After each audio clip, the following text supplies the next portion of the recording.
Welcome to Tolaris University.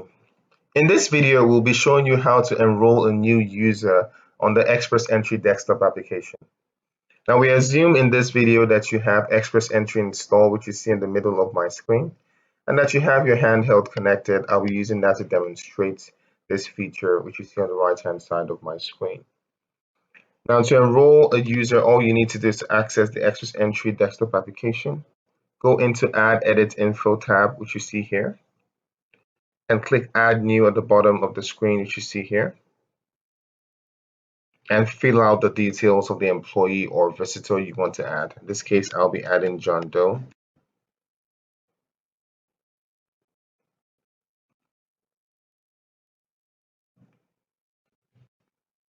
You can assign a company, an employee ID. Zone is not necessary. This gets set once the user goes through the gate. On the role, you can assign a role to the user depending on what type of access you want this user to have. If this user would have access to your system, you would have to assign a login, username, and password if it's an administrative role or a role that has access to the application. In this case, I'll just be assigning an entrant role. You can decide to assign a start date. This means that that record will only be active from that date. And if you check this, you can pick any date, any day of the year.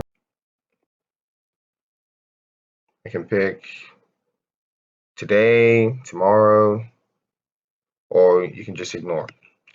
This is not compulsory, but it is nice if you have a visitor that's coming at a later date and you want this record to be active on that date and not before. After doing this, the next thing you have to do is to add a badge. I'll just be adding a badge that I have here, 35 VA 4A 18. You can decide to give your badge a later activation date as well, or you can activate it immediately.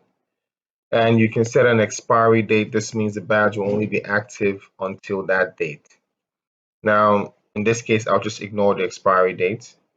But if you like, you can also set it maybe to a later date. This will be expired on the 20th of December.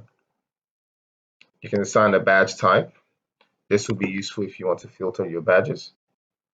And the facility code will deal with the use of the facility code feature. It's not compulsory, but if you want, you can assign a facility code to the badge.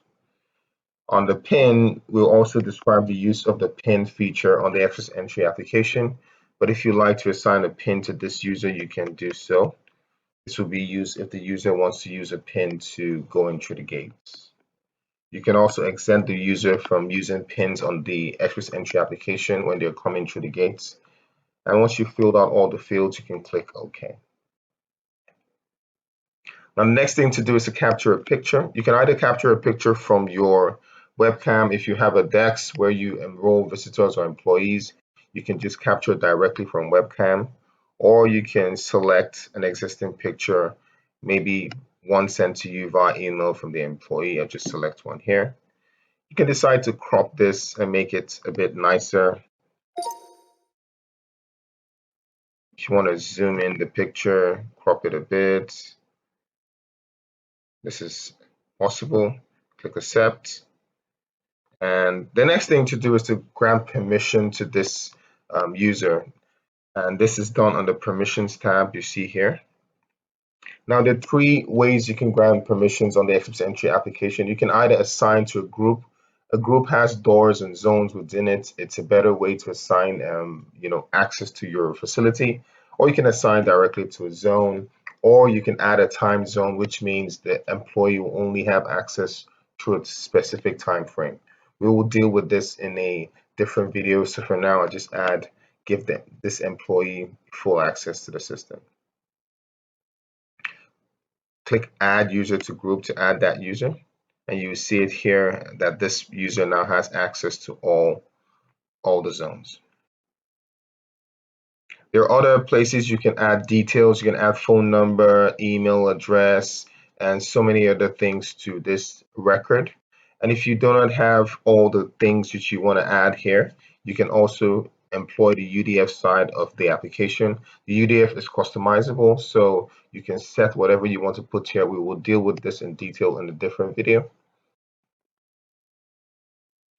Here I just add a vehicle registration number so that this person's vehicle can be identified.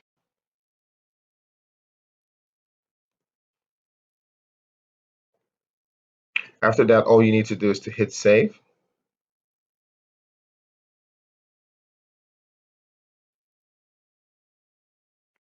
And in a few instances, this record should be synced onto the handheld. So I just scan. You can see John Doe is granted access because he has permissions. This brings an end to the demonstration of adding a user to your XPressEntry application. Please feel free to reach out to us at helpdesk@Telarus.com for any technical queries or sales@Telarus.com for any product inquiries. Thank you.